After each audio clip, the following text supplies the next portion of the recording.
Arrivani talata fa 4 ny volana septambra taona 2024 manaritra ny fiarabana tompoko lahy sy tompoko vavy tonga soa ato anatin'ny fampalalam vaovao eto amin'ny fahitalavitra MBS asanay ampanajana ianao anaraka ny vaovao hatramin'ny farany.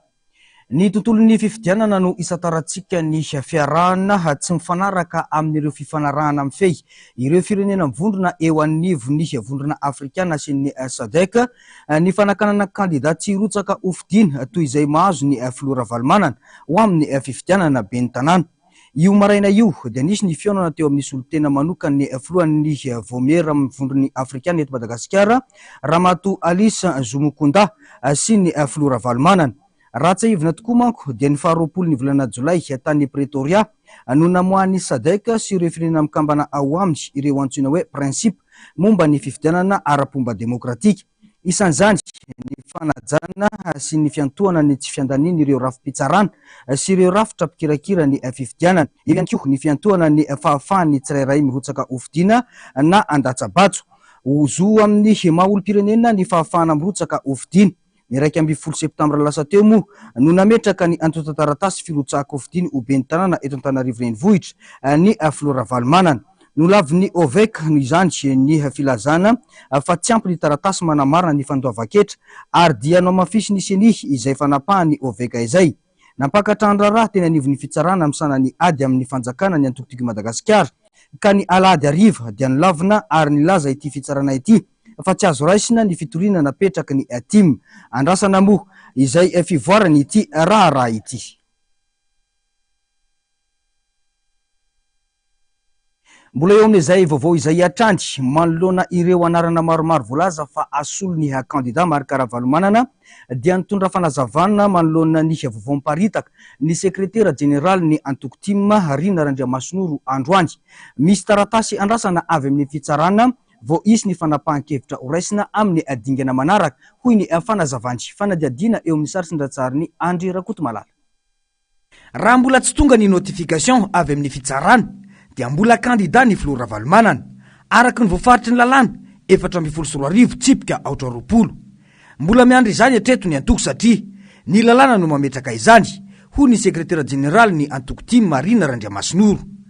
Maro zany mametraka anontaniana hoe anao inona ny antokotiko Madagasikara, anao inona ny fanoherana, satria hitatsika tamin'ny lahady teo fa nolavina zany ny fitoriana izay natao, zany hoe tsy ao anatin'ny listy ny mpirotsaka ofidina aloha hatreto ny Flora Valmanana. Raha ny zava-misy androany aloha zany dia mbola tsy nahazo notification izahay aty amin'ny antoko team manany mandataire. Raha araka ny lalàna tsy inona zany 2014-020 ny article 280 dia raha nolavina ny fitoriana izay natao, raha nolavina zany le candidature dia araka io article 280 amin'ny 2014-020 io à partir ny notification dia manana 48 heures ny mpilatsaka ofidina na ny lista anolo an'le olona tsy lekena ny firotsahana ofidina. Dia hatramin'izao zay mbola tsy mahazo notification, tsy fantatro inona moa ny antony zany any amin'ny fitsarana mbola tsy hahatongavan'izay notification zay mba ahafahana mijery hoe anao inona ny antoko rehefa avy eo iza no mety ho candidat, inona stratégie ho atao tena milavina hatramin'ny farany tokoa ve zany dia anao inona sika androtsaka candidat sa tsy androtsaka candidat. Raha ohatra ka tsy misy mihitsy zay notification zay tsy mahazo zay notification zay zavatra mbola tena tsy nisy mihitsy zay, satria raha araka ny lalàna dia teren'ny lalàna ny tribunal anao an'izay notification zay araka io article nyteneniko teo io. Fa raha ohatra ka tsy misy zay dia tsy fantatro izay fipetra ho raisin'ny seny zany manoloana an'izay. Ary aminay raha mbola tsy misy ny notification, mbola tsy notifie amin'ilay didy zay, mbola tsy midika mihitsy zany fa hoe resy tanteraka ny fitoriana izay napetraka io.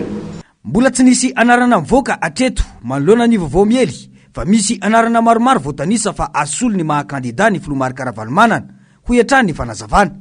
Hatramin'izao aloha zany dia mbola tsy mijery mihitsy zay à partir ny azahoana notification any amin'ny tribunal vao mivory ny pro-politika miaraka amin'ny solombavambahoaka andinika hoe inona no ataontsika, satria tena nilavina hatramin'ny farantsika ity ny didina voaka ny tribunal administratif notifie-tsika amin'ity didy ity anao inona ny antoko.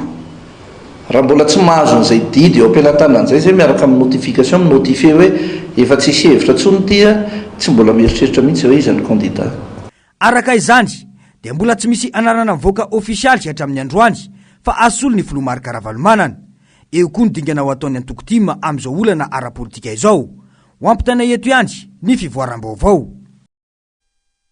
Izay vaovao zay ihany koa no iampitahantsika tanteraka ao anatin'ny tontolon'ny politika eto Madagasikara. Ny rafitra no olana eto amin'ny firenentsika ka mahatonga ny fomba fanaovana politika tsy mandeha araka ny tokony ho izy. Hoy ny faneho-kevitry ny mpanaraka ny raharaham-pirenena Ignace Randriamamizafy. Tsy voatery isy maty na maratra vao afaka mifandinika ny mpanao politika raha tena mametraka ambony ny tena fitiavan-tanindrazana hoy izy. Hatramin'izay anefa dia miandry korontana sy vahoaka maratra ary maty foana ny eo anivon'ny fitondrana vao miroso amin'ny fampiresana sy ny fampidiniana fanadiadiana. Tsy voava amin'ny resaka lalàna ny olan'ny mpitondra sy ny mpanohitra teto amin'ny tantarany Madagasikara fa nampiteny ny arabe avokoa vao nisy ny fampiresana andatabatra boribory. Mazava ny antony satria mampiasa ny fahefana rehetra eo am-pelantanany ny mpitondra ary mampiasa ireo rafim-panjakana rehetra ho fitaovana eo am-pelantanany ifehezana sy hitazomana ny fahefana. Ny tafika sy ny vahoaka atrandry no afaka mandravona ny olana nisy teto hatramin'izay. Mila fanovandravitra i Madagasikara vao afaka ametraka fandaminana ara-politika amin'ny lalàna ho ihany ny mpanaraka ny raharaham-pirenena Ignace Randriamamizafy. Mbola tsy nisy teto olana ara-politika vitany lamina tsy nisy maty kanefa azo tanteraina izany raha ny soataovana malagasy no napetraka ambony. Ny tantaran'i Madagasikara tamin'izay tsy mbola nisy fandimbiasam-pahefana teto na ray ary mandray izay miteny zany. Faharoa, rehefa misy olana ara-politika ifandiran'ny mpitondra sy ny mpanohitra eto dia tsy voava araky ny lalàna. Io ny azovana araky ny lalàna fa tsy voavahany lalàna satria lazako teo hoe le rafitra mpanao le tokony hampiatra an'le lalàna ataon'izay mpitondra mahay mizy ihany ko dia baiky ny mpitondra ry fotsiny dia tsy voava araky ny lalàna io. Tsy mbola voava tamin'ny resaka teny amin'ny latabatra boribory na fampidiniana io fa inona nampitenenina ny arabe. Dia rehefa ampitenenina ny arabe bidana an-dalambe zany dia miteny miaraka amin'iny ihany lacrymogène. Dia rehefa miteny miaraka amin'iny lacrymogène dia miafara amin'iny miteny koa ny balle réelle. Toko zay balle réelle. Dia rehefa miteny balle réelle dia misy maratra sy misy maty ary misy migiaka. Dia zay amin'izay vao mandeha fampidinika ery an-databatra boribory. Zay foana nisy teto ane. Zany hoe miandro misy maty sy maratra zany aloha ny pahitanana zany zay vao fampidinika an-databatra boribory.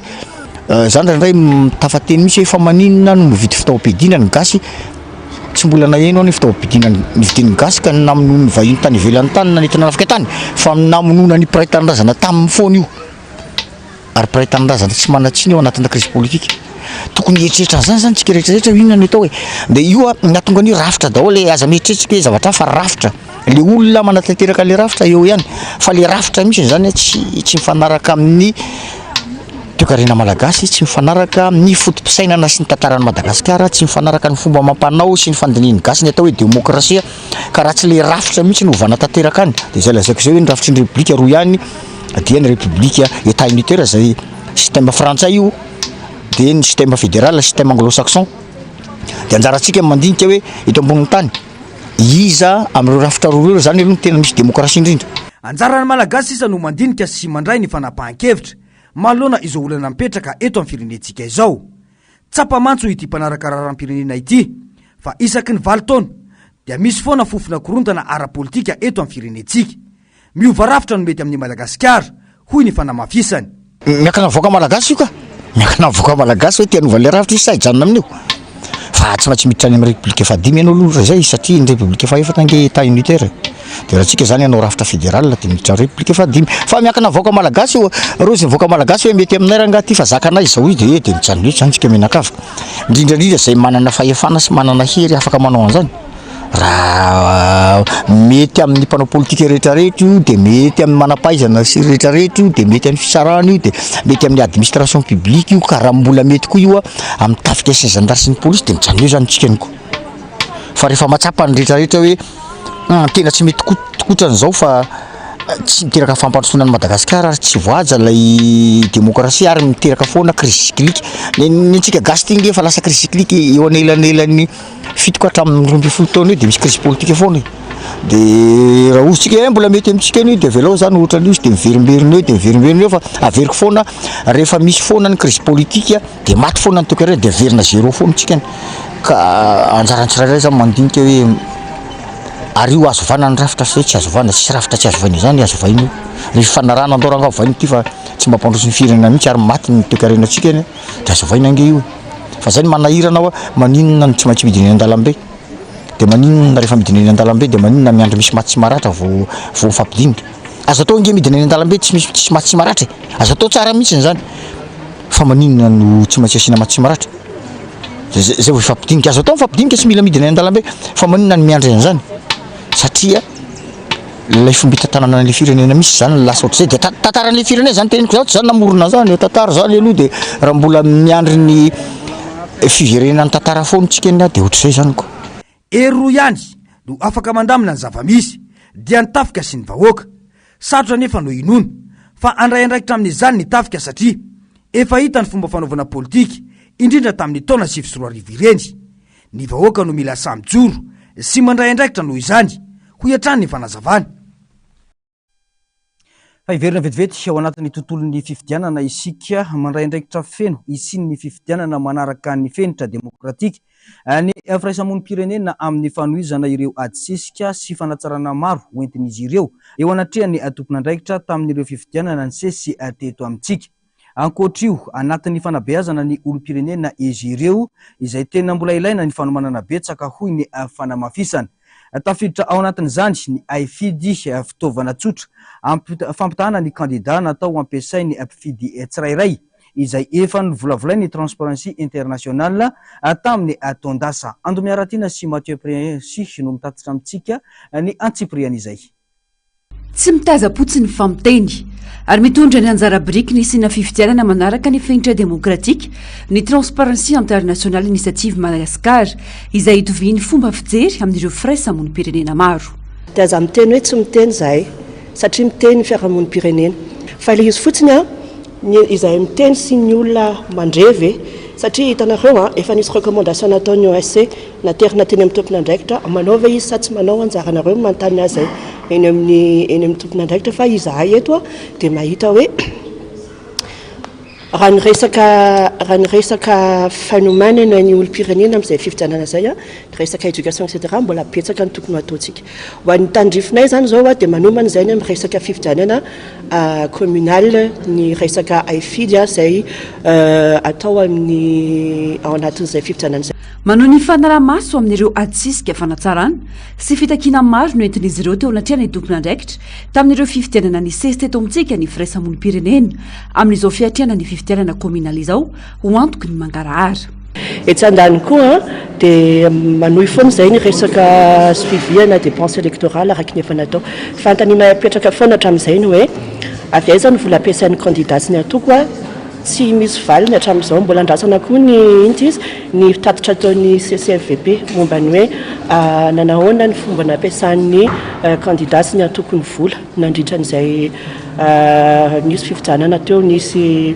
inty izy nisy élection présidentielle etc aiza ny tatitra momba n'izay sy ny hoe manahoana ny vola nampiasaina tamin'izay dia apetraka foana ihany le fantaniana satria ao anatin'izao fotoanan'ny fifidianana izao no fotoanan'ny mangarahara koa eo zany le ezaka mafy be ny atao satria amin'ny fomba ahoana ary ny ahafahan'ny olom-pirenena ifidy raha tsy manana an'izay accès à l'information zay izy ao anatin'ny fanomanana tanteraka ny fifidianana ny Transparency International Initiative Madagascar amin'izao ankoatra ny fanabeazana olom-pirenena tafiditra ao anatin'ireo asa ataony aifidy fitaovana tsotra no volavolain'ny TIMG tamin'ny 2024 ampiasain'ireo mpifidy amin'ity fifidianana ity ho fampitahan'ireo kandida masotsivana ho an'ireo olom-pirenena azo misafidy ao anaty fahamalinana maripotitra ary voasaina tsara amin'ny fifidianana ny boky aifidy ary koa ho fanentanana ny olom-pirenena hifantoka amina kandida manana programa matotra manao ny ady amin'ny kolikoly ovaindoho andrara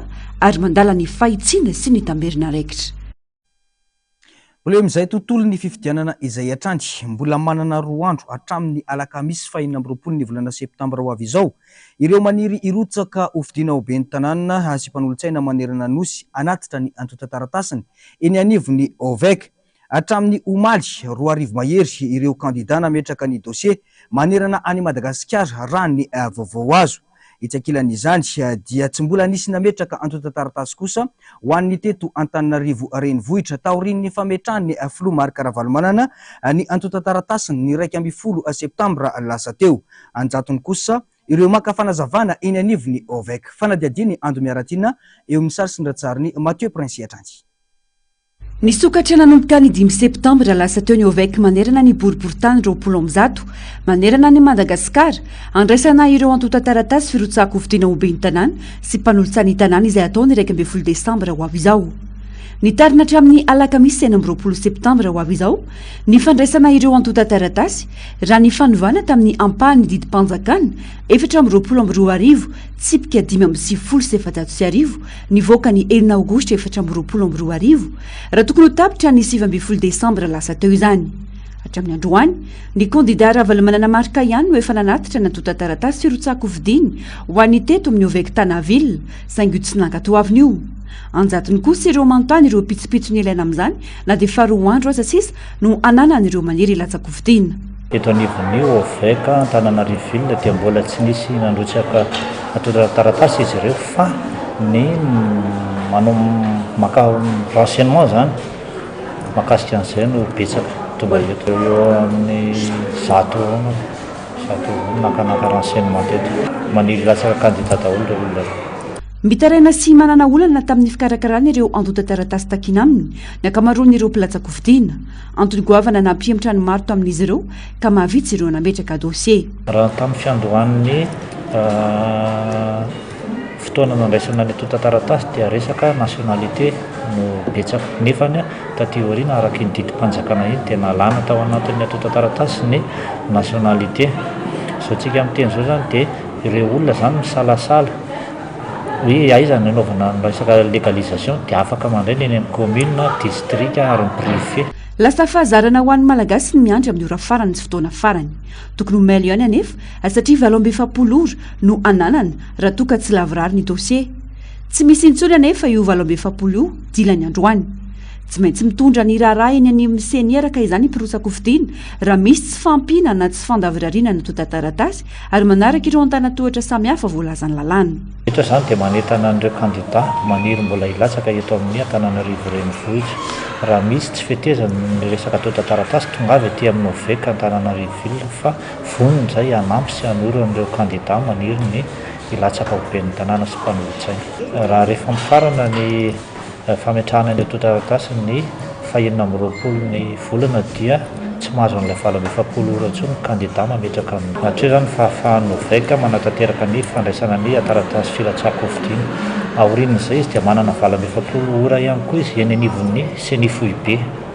Ary efa tafitra ny eny anivon'ny CNIFOIB dia makeny amin'ny tribunal administrative izy 27 ora ihany koa ahafahany mameno ny antota-taratasy filatsako vidina. Araka izany manana hatramin'ny alakamisy ho avy izao amin'ny jiro mora ariva ireo mikasana io candidat ben'ny tanàna sy mpanolotsany tanàna anaterina ireo antota-taratasy firotsako vidina.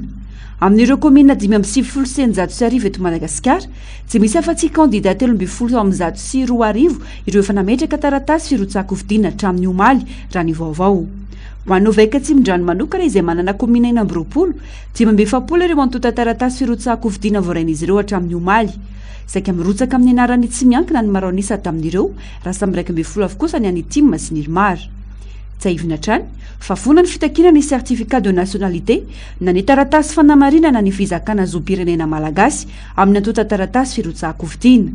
Azon'ireo olo-pirenena tsy tafitra anaty lesam-pifidianana ihany koa ny milatsaka saingy misy ny dingana rahana amin'izany toy ny fakana taratasy manamarina ny tsy maha ao anaty lesam-pifidianana azy na ny attestation de non inscription eny amin'ny SED. Manao taratasy fangatana alefa ny amin'ny fitsarana ambaratonga voalohany avy eo ary raketina amin'izany ny antony tsy navoasoratra atao amin'ny lisitry ny mpifidy sy ny profy miaraka aminy.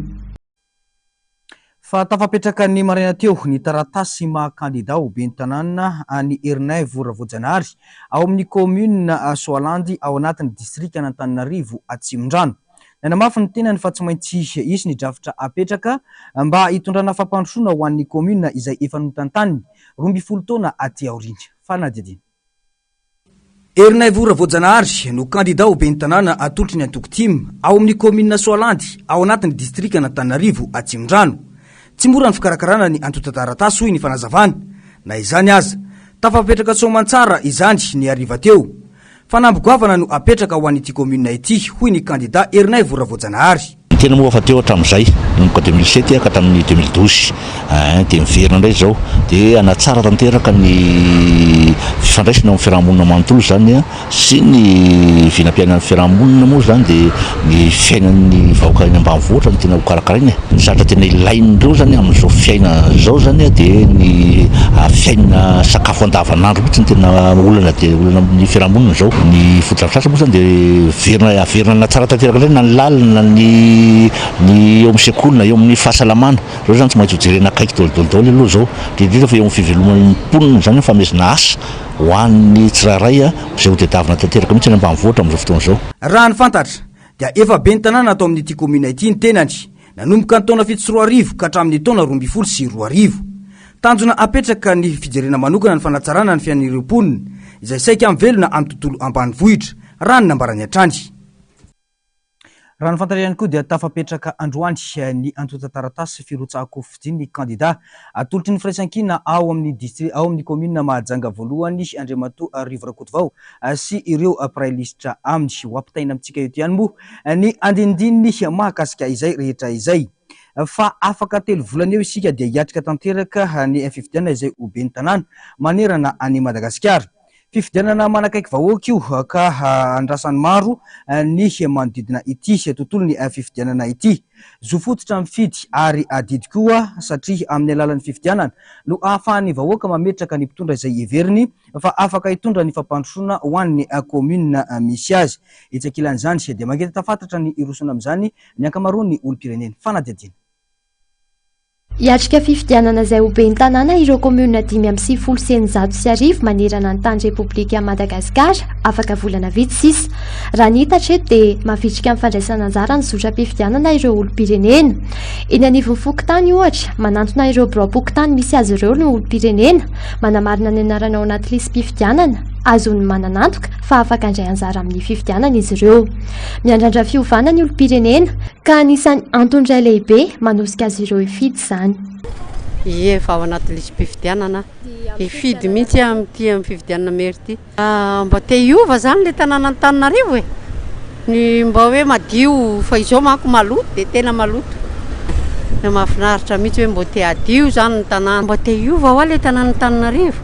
Mba hoe olo-kafa indray mba mitatana fa tsy le eo foana dia ny eo ihany dia ny eo ihany fa mba maniry any Antananarivo renivohitra mba hifidy zany.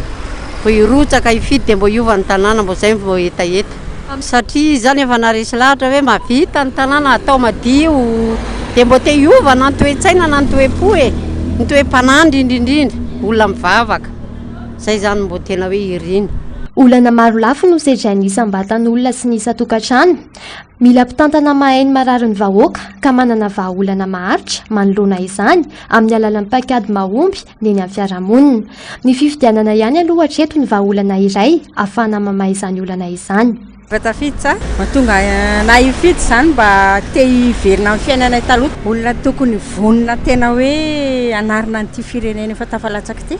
Tena mesahirana daholo mihitsy izay zany tsy ohatry ny taloha intsony ny fiainanay. Izao na vidim-piainana na ny tsena raha izay izao mivarotra tsy ohatry ny taloha intsony ny fidiram-bolana eo amin'ilay tsena dia lasa tsy mivarotra intsony mihitsy izay. Tena misy fiantsaikany aleo hoe olona vonona tena hanafitra an'ity firenena ity izany no any. Salova tsy manantena eny mety hoe anatenako fa tsy fantatra aloha fa nenay fotsiny izany mba tiana hoe hiova mihitsy ilay fiainana fa tena mafy tena mafy. Sosy adidiny mandeha mandrotsa-bato andraikitra ihany koa ny safidy atao ka hitarihana ny sain'olom-pirenena ahian-danjalanja izay makafaka ny kandida eo an-tanany mba hisorohana ny nenina adidy sy andraikitra ihany koa ny fiarovana ny safidy napetraka.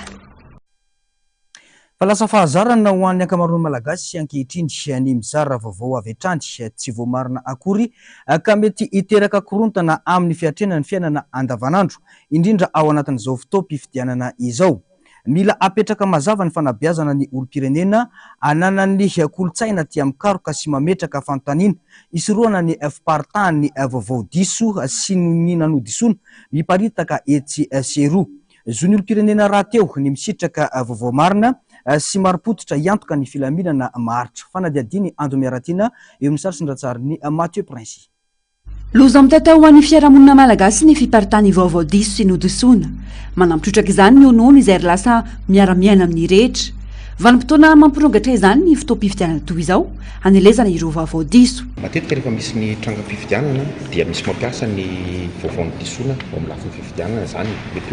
Mety hoe fomba ahafahana mametraka takaitra amin'ireo adversaire politika ohatra zavatra izay na fomba ihany koa ahafahana manakorotana ilay sotram-pifidianana lafiny politika aloha izay. Fa rehefa lefilefy indray lafiny politika dia na amin'ny fiainantsika andavanandro misy manely vaovao disoana ohatra hoe misy fahamaizana ary misy ataontsika hoe misy ilay fanitarana indray hitatra moa zany indray tena diso tanteraka indray hitatra misy famaritana samy maromaro moa zany io sehatra io fa zay matetika satria rehefa fotoana zao tsika dia matetika lafiny ara-piarahamonina indray no paritaka zay vaovao zay. Zary lasa mpizara vaovao avokoa ny mpampiasa tamazotra an-tserasera ary makatoera ny mpanao gazety any ka manimba ny asa fanaovan-gazety eto amintsika izany.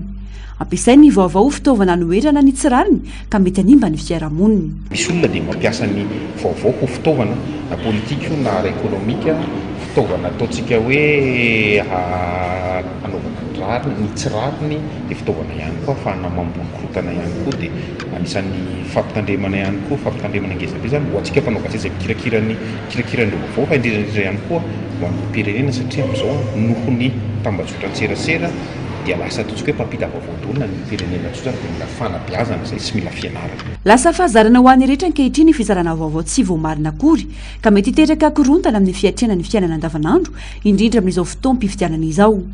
Tokony tsy onona amin'ny fizarana fotsiny rehetra fa hanana kolontsaina mametraka fanontaniana sy manamarina ny zava-misy mialoha ny zaran'izany amin'ny hafa. Ny olona rehetra tokony misalao anatin'ilay izy manome an'izay hoe ahoana ny atao satria tsika rehefa eny amin'ny tambazotra tserasera raha olona atokisantsika no mamoaka ilay vaovao dia tsy manana mametraka fanontaniana akory tsika hoe marina ity sa diso avy dia mizara avy hatrany dia izay ilay réflexe zay zany mila ambolena ny olom-pirenena tsirairay avy arak'ilay tenin'ny mpanao gazety hoe na iza manome vaovao dia atao foana izay recoupement sy contre vérification zay ny atao anatin'ny vérification des faits tsy hoe avesy ty iza no namoaka an'ity vaovao ty ahoana marina momba an'ity zay vao mizara zany mba tsy partant ilay vaovao diso sy nodisoana eto amintsika satria mety teraka korotana ireny voararany lalàna ary misy ny sazy mifanaraka amin'ny fizarana vaovao diso sy nodisoana. Azo atao tsara nefa ny manamafy ny fanabeazana sy ny fanentanana ireo olom-pirenena mialoha ny ampiarana ny sazy. Lalàna aloha zany lalàna mety hoe mety anao fa fitondrana ihany koa fitondrana ara-piarahamonina ihany koa io dia zay no tena hoe any amin'ny fanabeazana aloha izy satria lalàna dia manasazy kanefa ny alohan'ny atongavana any amin'ny sazy ny fanabeazana aloha. Manoloan'izany misy ny hetsika fitaizana fanentanana sy fampahafantarana natao hoe vaovao diso hatramin'izy momba izao hoe tsy amin'ny cité des cultures Antaninarenina amin'ny alalan'ny fampiratiana sary sy saritatra azony rehetra tsy diny. Amafisina amin'nrehetra izany ihany koa ny mahazava-dehibe ny fisiana fanofanana ireo mpikirakira vaovao rehetra ialana sy isorohana ny vaovao diso. Vaovao ny fampianarana kosa ny ena hatrany amin'ny 100 ny tany fampidirana mpianatra eny anivony sekoly tsy miankina amin'izao fotoana izao. Raha ny antotanisa nefa dia efa nahitana fiainana ihany koa izany ho an'ny sekolim-panjakana ny taom-pianarana lasa teo raha mbola tsy nivoaka kosa ny antotanisa amin'izao taom-pianarana vaovao izao.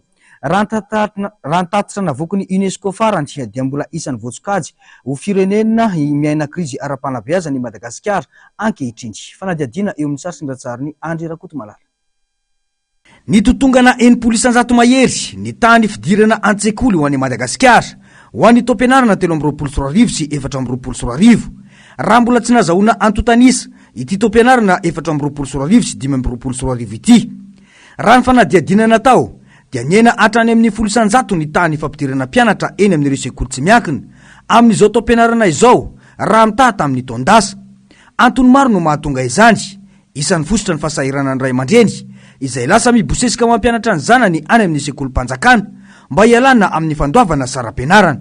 dia somary niena izay mpianatra zay mianatra ety amin'ny privé zany hoe miena ny tany zany a ny fampidirana mpianatra ety anivon'ny école privé zany a amin'izao fotoan'izao raha nanodididina valonjato a ny mpianatra e tamin'ny heritaona amintsika miteny zao a eo amin'ny 700 taona no tafaverina ety anivon'ny sekoly ny vahoaka malagasy mihitsy no sahirana ary ao anatin'ny vahoaka malagasy ny ray aman-dreny zay mampianatranaka dia ao anatin'ny fahasaranany tanteraka ankehitriny nohon'ireo anton'ireo a dia sitraky ny ray aman-dreny ny tsy mandoha vola 0 ariary a noho ny hoe mandoha saram-pianarana isam-bolana ety anivon'ny sekoly satria ny hanina anio ary a tadavina omaly a dia eo zany no manahirana zany ho an'ny ray aman-dreny ary tsy ny ray aman-dreny irery no misedra olana amin'izany fa ny sekoly ihany koa raha ny fanazavana atrany ny sekoly tsy miankina izay tsy manana fidiram-bola manokana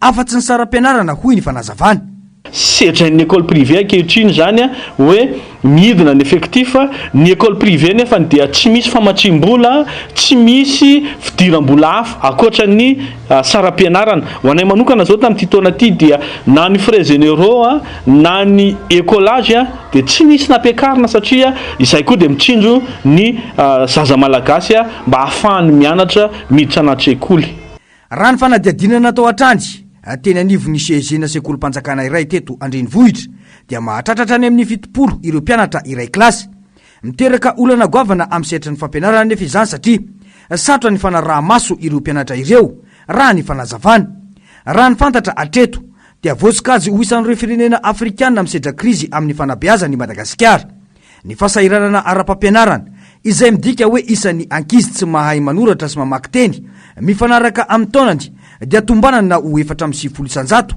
araka ny tatitra nataony banky iraisam-pirenena ny UNESCO sy ny fikambanana hafa vokatry ny zavamisy dia 830 isanjato amin'ny ankizy misoratra anarana amin'ny ambaratonga fanabeazana fototra dia tena ambany ny fari-pahalalany ny tany favitana ambaratonga voalohany amin'ny fanabeazana an-tsekoly dia mampiseho fitonganana goavana 430 isanjato ho an'ny zazavavy sy 30 isanjato ho an'ny zazalahy ny tany fidirana an-tsekoly amin'ny ambaratonga faharoa dia 30 isanjato ho an'ny zazavavy sy 430 isanjato ho an'ny zazalahy tontolo ny fiarahamonina kosa miteraka fiatraikany goavana any anatin'ny fiainana tokantrano ny fahasahiranana misy eo amin'ny vahoaka malagasy amin'izao fotoana izao betsaka ny korontana mitranga eo amin'ny fiainana tokantrano na mpivady na eo amin'ny fiainana tokantrano ny ray aman-dreny sy ny zanaka noho izay fahasahiranana izay fanadiadiny Juliana Antsoniaina eo amin'ny sary sy ny ratsariny niaro tanjona olana matety mpitranga eo anivon'ny fiarahamonina ifotony ny adiny vady miteraka fikorotanana ho an'ny mpiarahamonina izany raha eto amin'ny fokotany manary tsoatsinanana akoatra izany anjakan'ny tsy fandriam-pahalemana koa ity fokotany ity toy ny fanindana sy ny sito mahery raha ny fanazavana dia tsy mponina eny toerana no mpanao izany asa ratsy izany be miady mivady ety be na hitana ohatry hoe le izy zao mety hoe fiatsaikana le izy zao mety hoe manomboka eo amin'ny avaly eo zareo amin'ny mponina tsirairay tokony efa miditra any an-trano daholo matory maka filaminana ny eo amin'iny vao misy ny ady dia lasa tsy matory ny sasany tsy mahita tory raha tsy maintsy variana amin'ny adiny zareo manao fitaranana fokotany ny mpiaramonina ndraindraiky sa fokotany oa resaka fanindana ohatra hoe any andavamambany misy mpanentaka dia atino mitsofoka dia fokotany manaritso no victime amin'le izy olona tsy avy ety ho fitandrona filaminana sy ny fandriam-pahalemana dia napetraka ny dina ho famaizana ireo mpivady miady ka manakorotana amin'ny fiarahamonina mitako fiaramiasa avy amin'ireo mponina izy ireo mba hialana amin'ny fikorotanana ny olana matetiky mitranga eto amin'ny fokotany manaritso atsinanana zany dia disadisa fiarahamonina dia ady mpivady mety hoe mamimamy raha misie tsy napidi-bola dia eo ny atombohan'le le disadisa ao amin'zareo dia iny efa tsy maintsy hoentiny aty mihitsy zany izy mivady mihitsy raha vao andrenesana hoe misy anina moa dia zay zany tonga dia mamenako vocation dia makaty amin'ny fokotany fa miezaka amin'ny fokotany mandamina zany satria zay manana voamera fandriam-pahalemana dia misy ancure chef quartier eo amin'ny amin'ny valo ralina eo zany mbola misy fitavatabana dia misy ny fipetrany raisina zay dina nataon'ny fiarahamonina dia manadio tatatra mandritra ny herinandro any le mpivady miady na fiarahamonina miady manadio tatatra raha vao mihoatra ny amin'ny valo no manakorotana. Hatreto aloha tena hitako hoe tena nety le izy satria hitako kosa zao anankiray ngamba zany tena tratra tao amin'zareo ray zany tena nandika le diny lasa efa niova tanteraka mihitsy zany. Fokotany ihany koa moa zany dia miezaka ny mifanentanana zany fanovana toe-tsainy tsirairay tsisy olona tsy miady zany fa le manakorotana fiarahamonina tsy mety. Ho an'ny fokotany manaro-tsoatsinanana dia ny fiarah-mientana sy ny fampahafantarana ny vahaolana andaminana ny korotana eny amin'ny fokotany. Eo amin'ny maresaka iraisam-pirenena kosa tsikatra ho nisy fiovana lehibe ny tontolon'ny politika ao Senegal. Roa volana latsaka kely mialohan'ny irosona amin'ny fifidianana solombavam-bahoaka izay kasaina ho atao ny 17 ny volana novambra ho avy izao. Ny antoko demokratika senegalais na ny PDS izay tarin'ny filoha teo aloha Abdoulaye Wade dia nanapa-kevitra ny anangana fiaraha-miasa amin'ny Alliance for the Republic na ny APR izay any Macky Sall. Ndoaratsika ny tati-baovao mahakasika izany. À moins de 2 mois des élections législatives anticipées, le paysage politique sénégalais se redessine avec de nouvelles coalitions. Le Parti démocratique sénégalais, le PDS, dirigé par l'ancien président Abdoulaye Wade, a décidé de s'allier avec l'APR, Alliance pour la République de Macky Sall. Un rapprochement qui intervient après la dissolution de l'Assemblée nationale par le président Bassirou Diomaye Faye le 12 septembre. Cette coalition, ouverte à d'autres partis politiques, vise à unir les libéraux sénégalais. Elle représente aussi un changement de cap pour le PDS qui a soutenu le candidat élu lors de la dernière présidentielle. Alors que le dépôt des candidatures approche pour les législatives du 17 novembre, les tensions internes au sein des partis ne manquent pas. Certains membres du PDS étant mécontents de cette alliance. Néanmoins, celle-ci pourrait renforcer leur position face aux défis politiques à venir. Tapitra ny fampahalalam-baoantsika tompo-kilasy tompo-vavy tamin'izao hariva izao mankasitraka anao nanaraka izany hatramin'ny farany ny fandarana dinika avy hatrany no arahinao aoriana izao fampahalalam-baovao izao ka ho vahiny faniry razafy manantany ao anatin'izany ny solombavam-bahoaka fetra lambo-zafim-bololona izay voafidy tao amin'ny boriboritany fahadimy. Ny sampana fampahalalam-baovao kosa mametraka ny soavatsara tompo-kilasy tompo-vavy.